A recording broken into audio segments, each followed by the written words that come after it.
Hi, I'm Colton Potter, and I'm an oboist just like you. And today we're going to talk about the Philharmonic Orchestra audition materials. The first thing up is the scale. So we're asked to play a 1-octave D major scale twice. The first time legato, and the second time staccato. As a refresher, legato is smooth and connected, whereas staccato means separated. And we're going to talk a little bit more about staccato in the excerpt section. But the D major scale is a really nice scale on the oboe. We're mostly just lifting up one finger each time, but the hardest transition is from B, where only one finger is down, to C sharp, where all of our fingers are down, and we have a half hole up here on the first finger of the left hand. So in order to get better at the D major scale, we have to practice each individual interval separately, and especially that one. So practice going from B to C sharp and back again. You can try without actually playing the oboe and then put the reed in.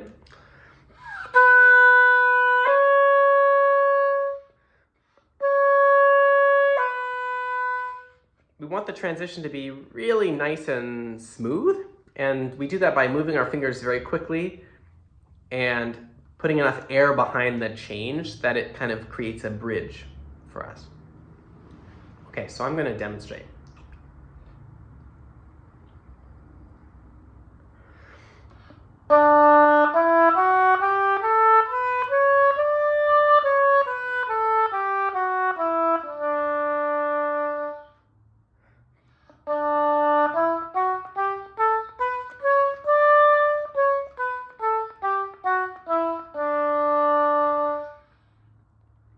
So hopefully you could hear that the second time sounds really different from the first time. Very separated, the notes, but still with a nice sound and trying to play in tune. So have fun with the D major scale. Okay, the second part of the audition materials is the required excerpt. That's from Dance of the Tumblers. And it's pretty quick. Quarter note equals 120. There's a couple really important things to remember when we play this excerpt. So first, dynamics. The first half of the excerpt is marked fortissimo, so it's going to be nice and strong, and the second half is mezzo forte. So we want to show a difference between the first half and the second half. That's how we let people know that we're paying attention to the dynamics of the excerpt. So we're going to make sure to drop down at rehearsal F after we've taken a nice big breath. Okay, the other thing is articulations. So this excerpt has a lot of staccato markings.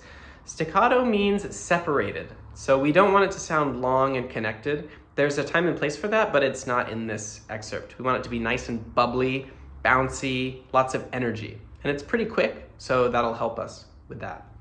And if you look at the third and fourth bars of the excerpt, you'll see accent markings. Those are the little things that look like mini decrescendos above the notes. And the reason they look like that is because you should kind of play it like it's a mini decrescendo. The front of the note should have a lot of energy behind it, and then you should back off a little bit as you get to the end of the note. It sounds like this.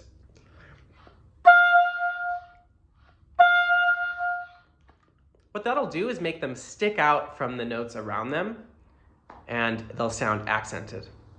So those are a couple of things to keep in mind here. And then you just want to march forward with your rhythm. Make sure that it doesn't drag behind or rush at all. Be nice and steady with it. If you set a metronome to 120, that is going to really help you stay in time and learn to play the excerpt in time. If you can't play it that fast, that's totally fine. Bring the metronome down to a point where you think you can play it pretty confidently, and then you can slowly work it up from there as you feel more comfortable with it. Okay, so I'm going to demonstrate.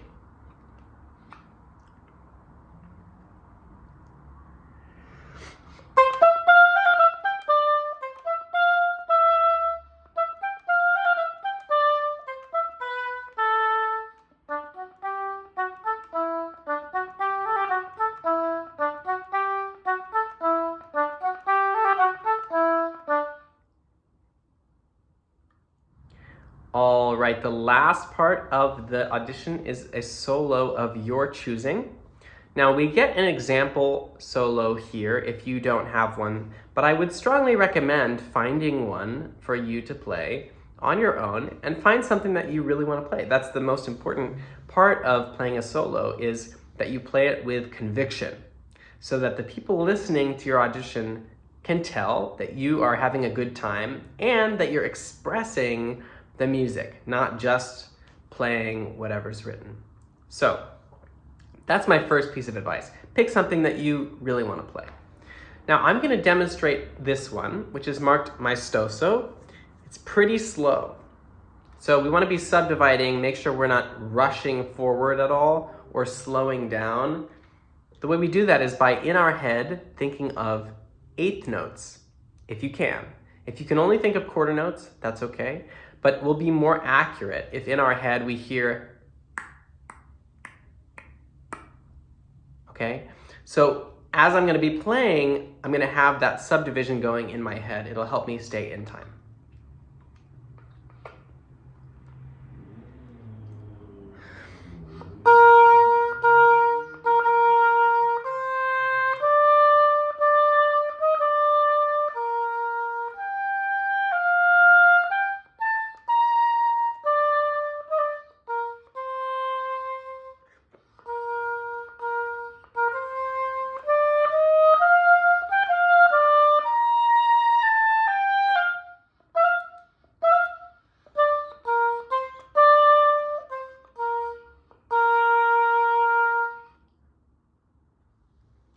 So a couple things about this solo. There's a big dynamic change after the first 8 bars, from forte down to mezzo piano. We want to hear that difference. Then we have a nice crescendo to forte coming out of that slur. And finally, there's a fermata on the last note, so hold it a little bit longer than a quarter note usually would be. All right, so enjoy learning the solo and best of luck on your audition.